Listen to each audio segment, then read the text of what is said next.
Hi guys, Katarina here, thanks for stopping by. I don't know if you can hear it on my voice, but my cold is just not going away. Hope it's not too annoying for you. Today I have for you another Halloween card, or cards, as I made two, but they are practically exactly the same, except one has a green panel and the other one has an orange panel.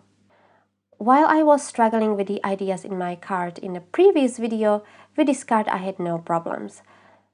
I used the same stamp set as the last time. It's called Fright and it's from Clearly Besotted. First I will be making my own background using all the single words in the stamp set. I put two words next to each other on one side of an acrylic block. I started with the green cardstock and not to make my mat dirty, I put a scrap piece of paper and adhered the green panel on top of it using a repositionable adhesive so it doesn't move. I know the point of the mat is to keep your desk clean, and I could have just cleaned it after the stamping. It happens to me now and then that I don't wipe off all the ink and I make my card dirty.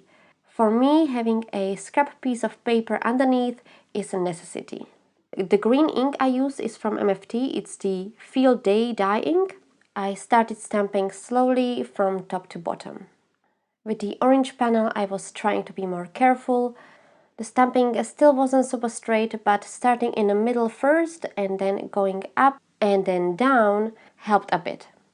I also tried to stamp the same words on top of each other, which I didn't do on the green panel, but I don't think with this stamp set it really matters.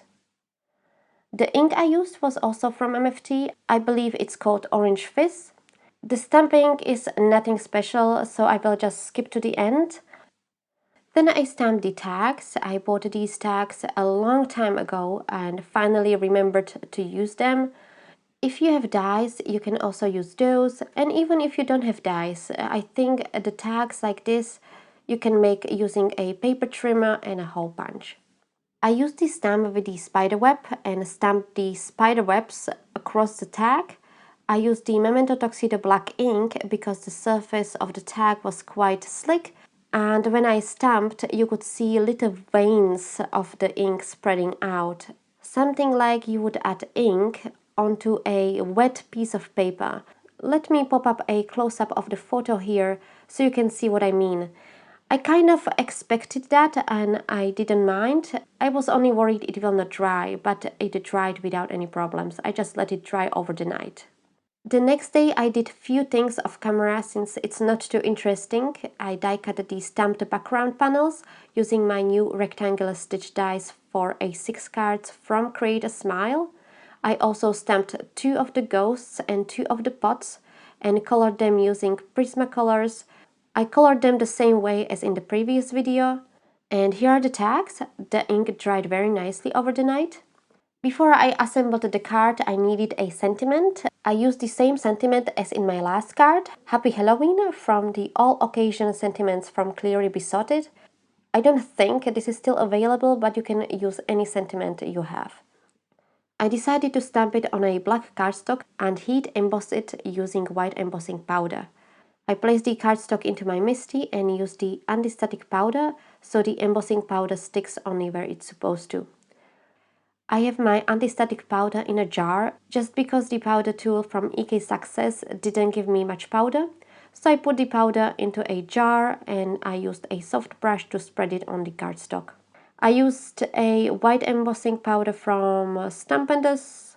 Is this how you pronounce it? I don't know. When I started card making, this was the only white embossing powder I found. Luckily, it is a really good embossing powder. I actually like it more than the white embossing powder from WOW, which I have as well, but you can use any white embossing powder you have. I used my inexpensive heat gun to melt the powder, and then I decided to stamp it and emboss it again, so it's erased even more. If you have the MISTI, this is super easy to do. Just leave the stamp in the MISTI, heat emboss, and then put the cardstock back and stamp again. It doesn't look erased here, but in real life, you could really see the difference. I wiped the anti-static powder off the card using my cloth and then trimmed the sentiment to create a banner. And I also cut out a fishtail on each side of the banner using my scissors. For the card bases, I used a heavyweight black cardstock. I adhered the orange panel and the green panel directly on the black card base. I used the tape runner from Tessa. I think it's a German company since that's where I got my first roller.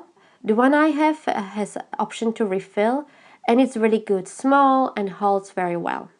Next I added the string to the tag. There are a few ways to do it. I just used the version where you fold the string in half, put it through the hole on the tag and then put the string through the loop, if that makes sense. I also spread a little bit of glue at the ends of the string, otherwise it would just keep separating. I wanted the banner to be raised and used a foam tape for this. I also put the foam tape on the back of the banner with the Happy Halloween sentiment as well as on the little pot. The banner I adhered at the bottom of the tag and the pot I adhered in the middle. I attached the tag on the card base at an angle, making sure I have enough space for the ghost. I adhered the ghost on the right side of the tag using a foam tape, slightly tucking the bottom part of the ghost behind the tag. And for the part of the ghost that was touching the tag, I used a tape runner. To finish up the card, I added some black sequins using the multi-medium matte glue from Ranger. And here are the finished cards. I think they came out very nicely. I'm so happy I wasn't struggling with the ideas like in my first card. As always, I will have the supplies listed in the description below this video, as well as on my blog, where I will also have more photos of the card. I hope you liked this video as well.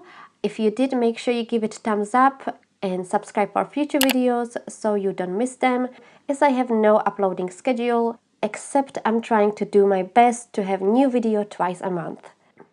Anyways, don't forget to check out my last video with my other Halloween card, where I used the same stamp set as in this video, and also my Halloween card from last year, which was my first card on this YouTube channel. Thank you all so much for watching. Hope you will have a wonderful day and I will see you in my next video. Bye!